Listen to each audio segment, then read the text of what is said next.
Hello and welcome to the channel. This is CCNA Day 16. I'm going to speak about routing fundamentals, and in this video we are not going to do any labbing.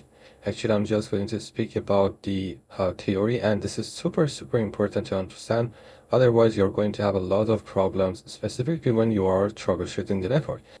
Okay, let's take a look at the agenda. What we are going to do in this video, we are going to talk about routing.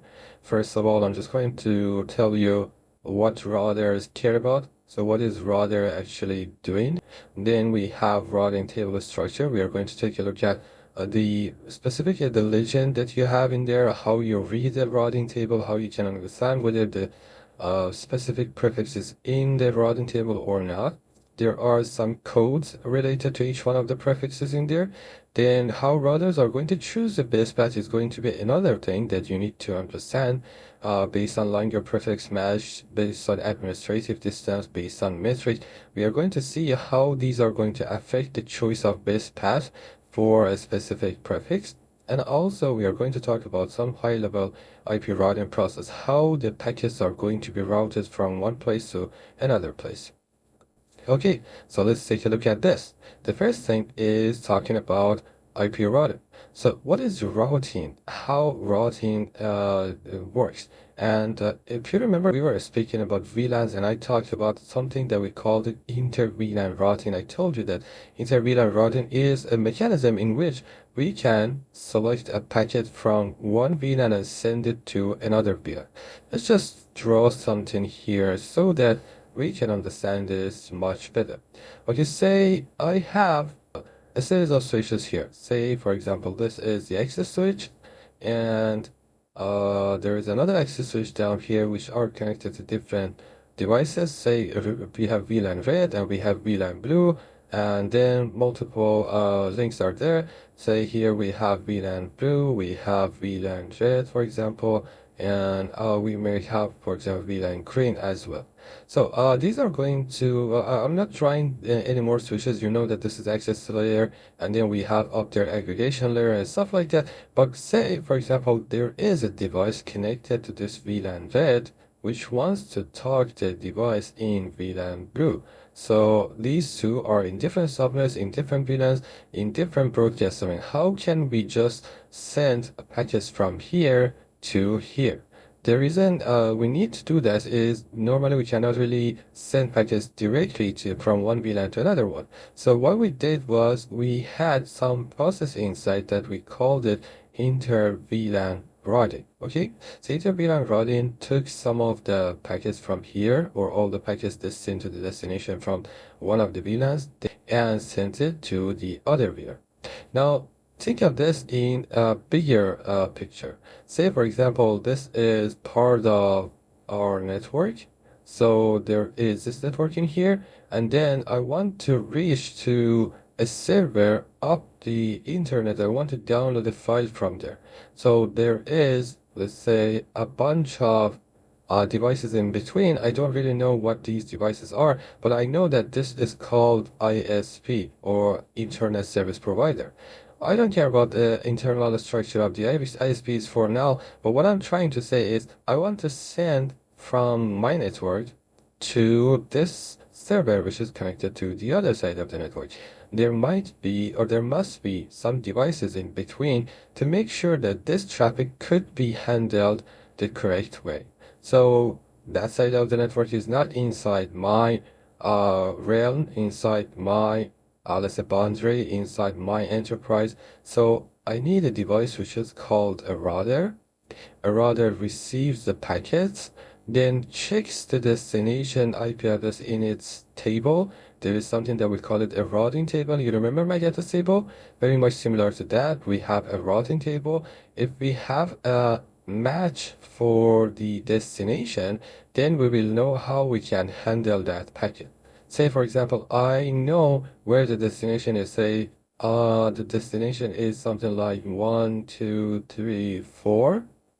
So if I have some entry in my routing table that can match partially or completely with this means that we know how to treat this packet. So based on my routing table, for example, it says that send it to the ISP. ISP is going to handle that for us, and then it's going to give it to the server on the other side of the network, which is part of another enterprise maybe. What I have here is I just know how to send the packet from one side to the other side. So router looks at the destination IP address, where in the routing table, as I told you. MAC address is not going to be important. MAC address is used inside our switched network. A switched network checks the MAC address table. If it knows where the destination is, it's going to send it to that specific port. If it doesn't, it just floods it like a broadcast or modifies to other switches or other ports. So that is how we send it. And if we are inside the broadcast domain, this is going to work. If we are going to leave the broadcast domain and go to other broadcast domains, like intervene and routing in this case, we need to take a look at the routing table. So in that case, routing should be enabled on layer 3 switches, or we have a specific device like router. You remember some scenario that I spoke about, it was a router and a stick. So that would be for basic routing inside our network between the VLANs. But if we want to go out of our network, then router is going to act like our gateway, our exit path, exit point of the network. So that is what we care about. MAC address is not going to be important. MAC address is going to be important until we get to the router. So when we want to send a packet outside of the network to 1234, I don't know the MAC address of 1234. I don't care about that. What I need to do is I need to know somebody that knows this stuff. And that somebody is called a router. And in this case, for example, my router is in here. So all I need to know is MAC address of the router. I send the frames to the router, and router checks its let's say destination, and it will know where to send it. For example, in this case, router says, okay, I know that if I want to send the packet to 1234, I need to send it to the ISP. So what is important for me? A router or a switch on the ISP. So I should know this. I send the packet to here. I change the MAC address. What is the MAC address going to be? My own MAC address of the exit interface is going to be the MAC address that I set on the packet. So the packet's MAC address is going to change to the router's MAC address, and it is going to send it to the first adjacent router. And when I say adjacent, it means neighbor. It means the router that I know that is on my path towards the destination. So I send the packet to that, and that is going to handle the prefix inside the ISP. I don't know how, I don't care how. All I know is I sent it to somebody that knows everything about how to get to the destination. Okay, so it doesn't care which host exactly, it cares what network that host lives on. When we say network, what I mean is I'm trying to find where I have a device like 1234 sits in. So we are going to talk about this a little bit more later. So when we found the best path, in my case, for example, I understood that the best path is towards this ISP. I send the packet to there, and then the rest of this is going to be handled by the ISP itself. Okay, so what is the difference between IP address and MAC address in this case? IP address is a logical address. MAC address mostly is a physical address. And when I say mostly, I mean you can change the MAC address. There are two stuff that you see when you say, for example, show interface, let's say E1/1. There are two stuff that you see in here. One of them is a MAC address. Let's say, for example, the MAC address is going to be A. It's, of course, 12 digits. Let's say, for example, A, and all of them, for example, A. This is the MAC address, 48 bits, 16 hexadecimal digits. But then you see inside parentheses that it says burnt in address, or BIA, is, let's say, for example, A. So 12 A's in here. What it means is the burnt-in address and the actual MAC address that we set on the packets are the same. Sometimes you see that, for example, I go to, for example, interface let's say E1/1. Then I go to here and say MAC address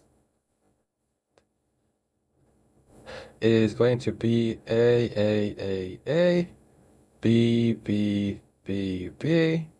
There should be dots in here, and C. So when I do this, this means that I am changing the MAC address. Which one of these two is going to change? This is going to change, right? The first one. The second one is Bernstein address. This is set in the hardware. You cannot change this, but you can change this. So whenever you say show interface E11, then you're going to see this new MAC address in here, which is going to be set on the frames and sent out, but the actual MAC address, which is Bernstein address, is not going to change, is never going to change. So for the interface, this is always there. So when I say MAC address is mostly a physical address, is you can change it, but you cannot change the actual MAC address, which is assigned to the port in here, which is called Bernstein address. But where do we use this? MAC address is used only in local LAN segment. I translate this to broadcast domain. Okay? So something that you should understand is when I try to reach to the destination, most likely I'm going to use IP address to call it. Sometimes I use the name of some device to call it. So let's just say this is very important and I want you to understand it. Okay, so I'm trying to reach to a server. Somebody told me that there is a server in the name of server 1 that you can reach to that for a specific service, like downloading a file, opening a web page, or uploading something, or printing something, whatever. That's a server, right? So the name is server 1. Now, how devices use this to reach to that is very different. I have the name, but names are not important for me. So what is going to happen is I'm going to send this name to a DNS server, and I ask it, okay, what is the IP address for this specific name, please? Then DNS server is going to give me an IP address. Let's say, for example, 10, 10, 10, let's say 21. That's the IP address of the server. Okay, I use this, and then I say, okay, IP address is not going to be useful for me.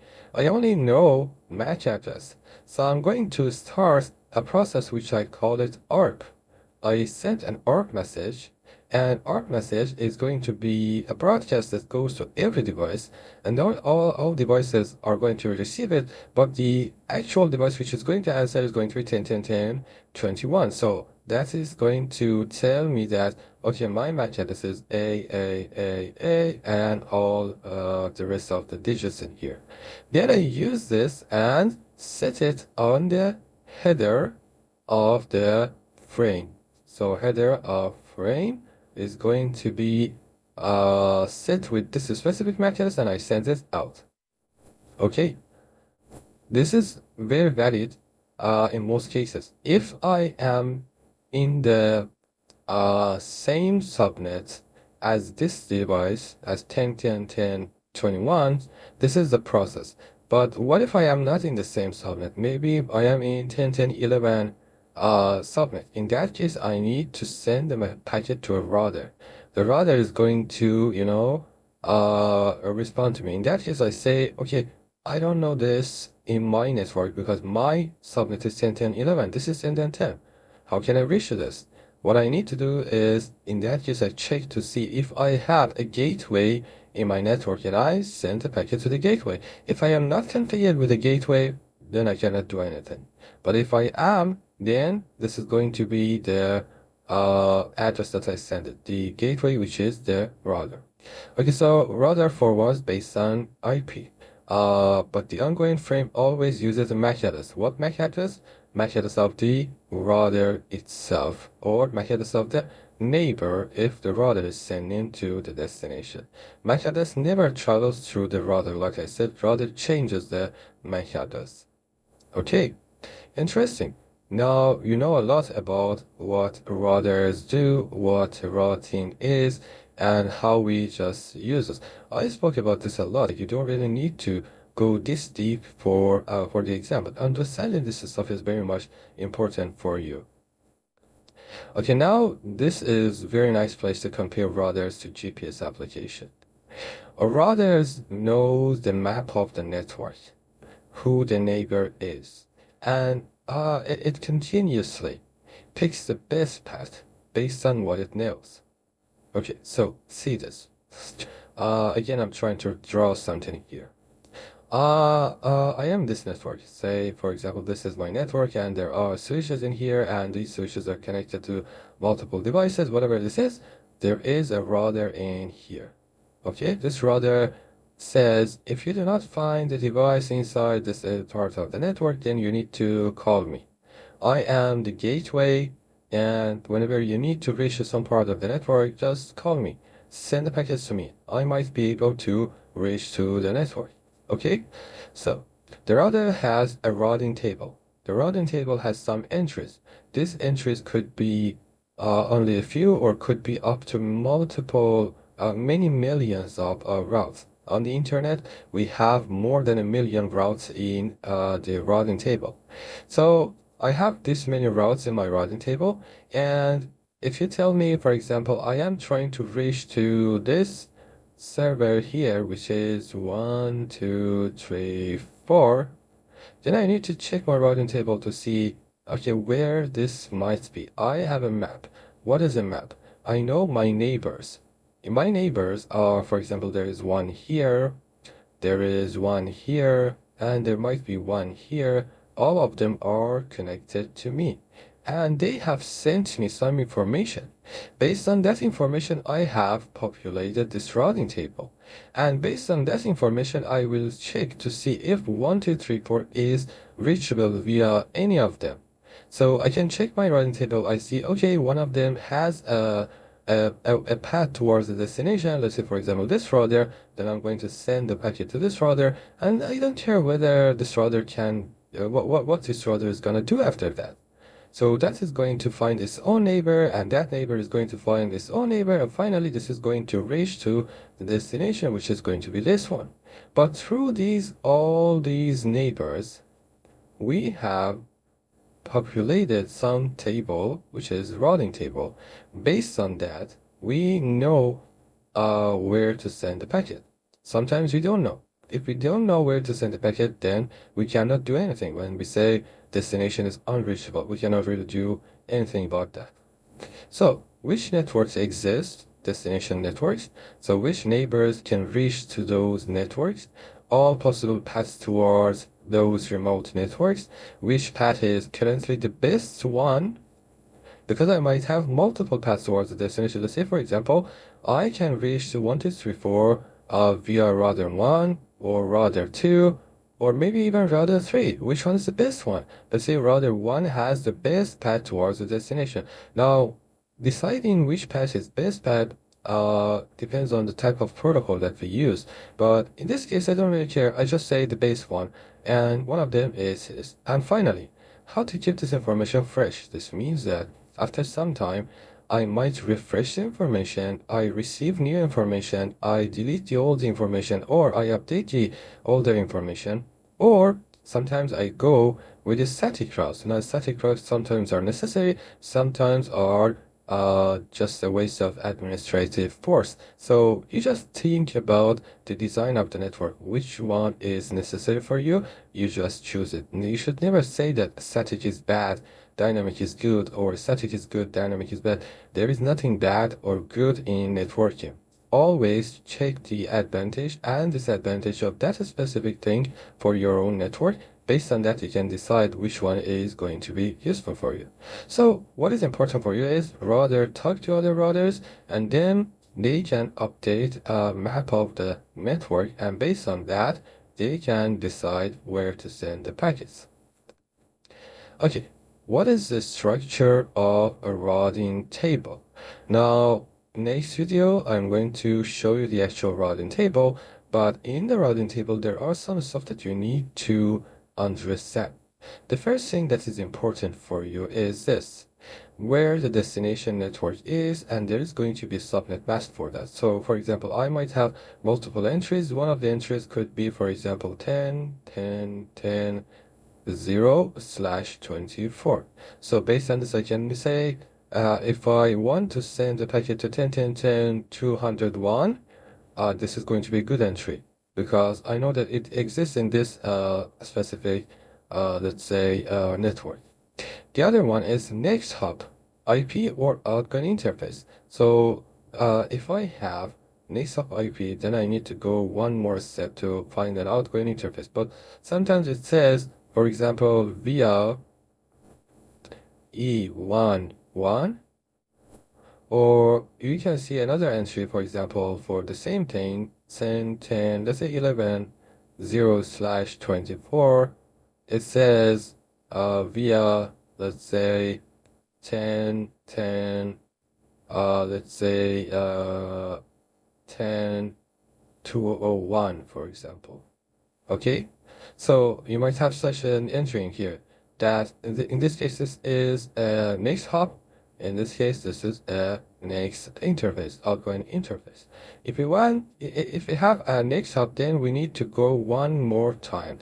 This is called recursive routing.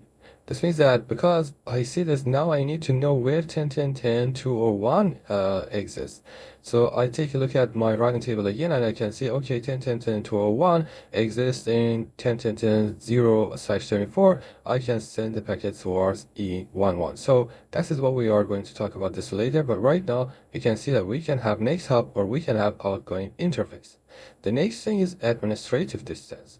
Administrative distance is a value that you see in here.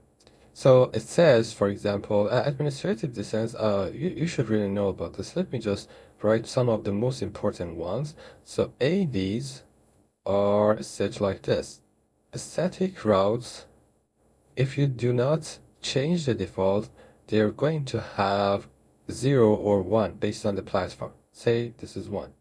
Summary routes, if you do not change it, they're going to have an administrative distance of 5. Different protocols have different values. For example, EIGRP protocol, which you need to know about that, has a administrative distance of 90 and also 170. 90 is for internal, 170 for external routes. OSPF has a value of 110. Let's say IS to IS has a value of 115. BGP has a value of 220 or 200, though based on the type of the route that we are talking about. The internal routes, IBGP routes are going to be 200, EBGP routes are going to be 20. So you can see that these values are administrative distance. So how can I treat this? If I have a static route in my table, that's going to have an administrative distance of 1. The lower, the better. So I'm going to select this one. If I have the same prefix with, let's say, an administrative distance of 90, which one is going to be selected? 1 is going to be selected because 1 is lower. 1 has a higher rank, right? So in that case, I'm going to select that.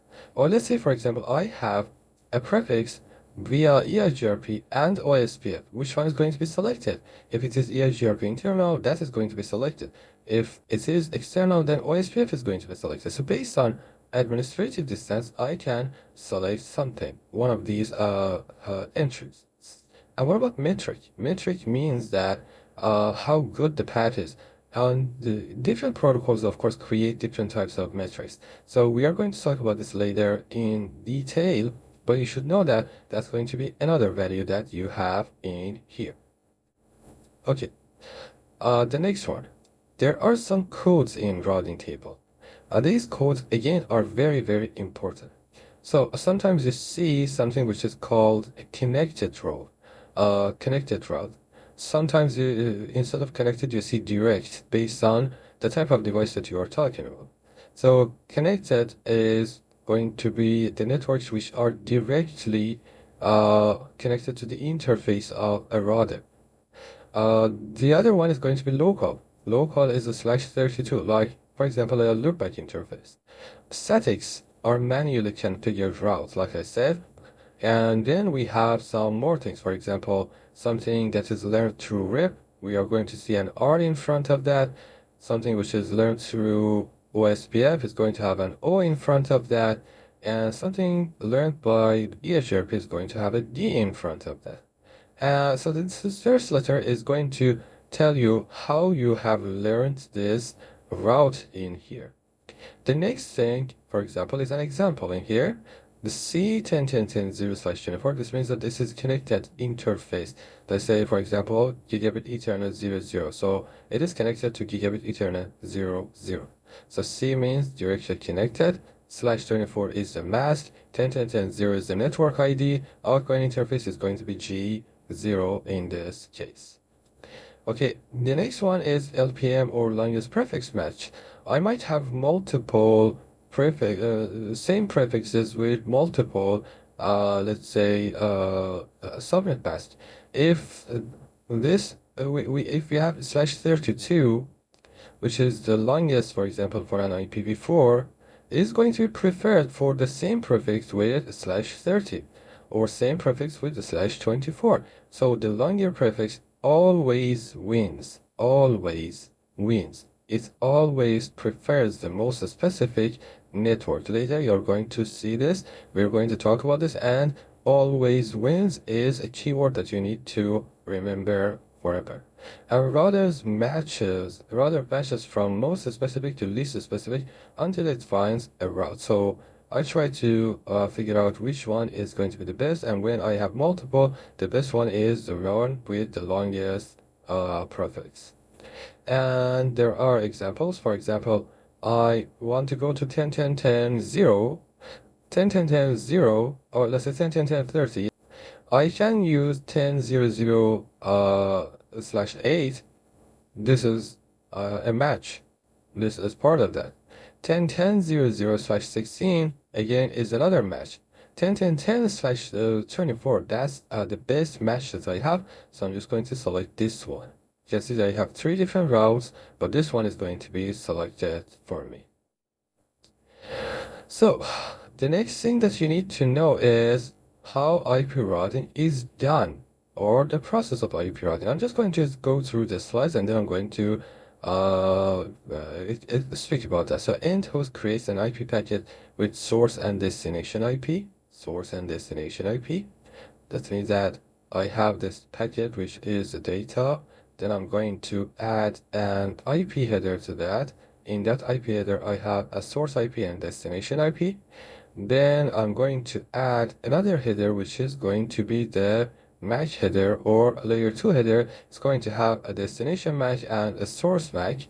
And finally, I'm going to add something which is called a checksum in the end. A checksum is a hash of the whole packet. This means that I can check to see if this packet has been tampered on the way to the destination, or it has kept its integrity. So that's what we have. So this one, red is going to be IP header, blue is going to be MAC header. So when I send this to the local network, the MAC is going to be the local MAC. If I'm sending to an external network, the MAC is going to be the gateway MAC. So this is important. So host checks same network or remote network.